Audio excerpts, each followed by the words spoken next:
Hello friends, welcome to my channel. ఈరోజు మనం ఇండియాలోనే అతి పొడవైన సరుకు రవాణా రైలు గురించి తెలుసుకుందాము. దాని పేరే రుద్రాస్త్ర సరుకు రవాణా రైలు ఇది. ఇది మన భారతీయ రైల్వే సంస్థ ఆగస్టు 7, 2025వ తేదీన దీన్ని ఒక ట్రయల్ రన్గా నడిపించారు.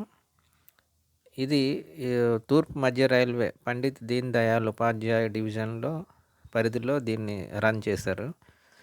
ఇది సుమారు 4.5 కిలోమీటర్ల పొడవు ఉంది. ఇది భారత్లోనే కాదు, మన ఆసియాలోనే అత్యంత పొడవైన సరుకు రవాణా రైలుగా రికార్డు సృష్టించింది.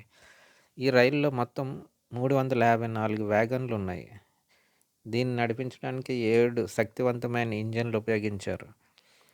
దానిలో 2 ఇంజన్లు ముందు భాగాన, అలాగే ప్రతి 59 వ్యాగన్లకు ఒక ఇంజన్ చొప్పున అమర్చారు. ఇది ఉత్తరప్రదేశ్లోని గంజ్ క్వాజా స్టేషన్ నుంచి జార్ఖండ్లోని గర్హా రోడ్ స్టేషన్ వరకు మొత్తం 209 కిలోమీటర్ల దూరాన్ని ఈ రైలు 5 గంటల 10 నిమిషాల్లో పూర్తి చేసింది.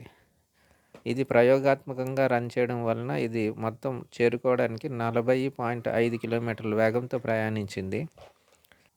ఈ ట్రైన్ యొక్క ముఖ్య ఉద్దేశం సరుకు రవాణా సామర్థ్యాన్ని పెంచడం, అలాగే వనరులను ఆదా చేయడం, రవాణా సమయాన్ని తగ్గించడం దీని ప్రధాన లక్ష్యం. ఈ పొడవైన రైలుని తయారు చేయడానికి 6 విడివిడి గూడ్స్ రైళ్లను కలిపి దీన్ని ఒక రైలుగా తయారు చేశారు. ఇది మొత్తం 4.5 కిలోమీటర్ల పొడవు ఉంది. ఇంతకుముందు 3.5 కిలోమీటర్లతో పొడవుతో ఒక సూపర్ వాసుకి అనే గూడ్స్ రైలు ఉండేది. దాన్ని అధిగమించి ఇది 4.5 కిలోమీటర్ల పొడవు రికార్డు సృష్టించింది. Thank you for watching this video. Thank you.